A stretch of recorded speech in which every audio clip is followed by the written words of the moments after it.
Hello అండి, నమస్తే. Welcome back to Family bytes.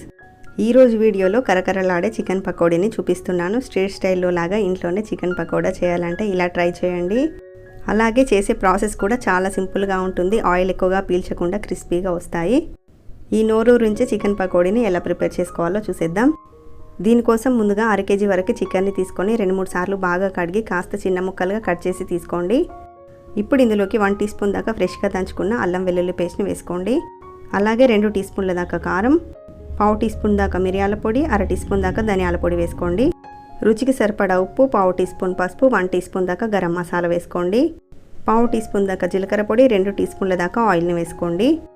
ఇందులోనే అరచెక్క నిమ్మరసాన్ని కూడా పిండుకుందాము. ఇప్పుడు వీటన్నింటినీ చికెన్ ముక్కలకి బాగా పట్టే విధంగా కలుపుకోవాలి. ఇలా అంతా మిక్స్ చేసుకున్నాక ఇప్పుడు మిగతా ఇంగ్రీడియంట్స్ని యాడ్ చేసుకుందాము. 2 టేబుల్ స్పూన్ల కొత్తిమీరని, 2 టేబుల్ స్పూన్ల పుదీనా, కొంచెం కరివేపాకును వేసుకోండి.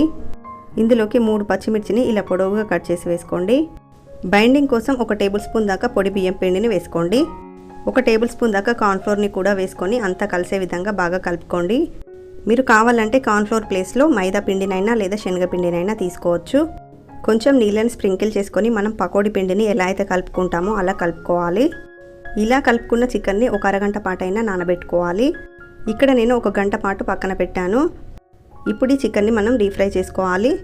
డీప్ ఫ్రైకి సరిపడా ఆయిల్ని పెట్టుకొని ఆయిల్లో పట్టే విధంగా చికెన్ పీసెస్ని వేసుకోండి. మంటని మీడియం ఫ్లేమ్లో పెట్టుకొని క్రిస్పీగా అయ్యేంత వరకు ఫ్రై చేసుకోవాలి. మనం హై ఫ్లేమ్లో చికెన్ని ఫ్రై చేస్తే పైన రంగు వస్తుంది కానీ లోపల సరిగా ఉడకదు.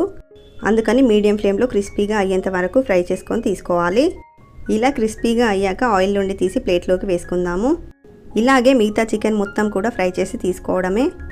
ఇక్కడ నేను చివరగా కొంచెం కరివేపాకుని, జీడిపప్పును కూడా ఫ్రై చేసి తీసుకుంటున్నాను. అంతే, కరకరలాడే టేస్టీ చికెన్ పకోడీ అయితే రెడీ అయిపోయింది. మీరు కూడా చికెన్ పకోడీని స్ట్రీట్ స్టైల్లో లాగా ఇంట్లోనే ఈ విధంగా ఒకసారి ట్రై చేసి చూడండి. చాలా బాగా కుదురుతుంది, టేస్ట్ కూడా చాలా బాగుంటుంది. ఈ టేస్టీ చికెన్ పకోడా రెసిపీ మీకు నచ్చితే వీడియోని లైక్ చేయండి, షేర్ చేయండి. మరిన్ని టేస్టీ రెసిపీస్ కోసం ఛానల్ని సబ్స్క్రైబ్ చేసుకోండి. Thank you for watching.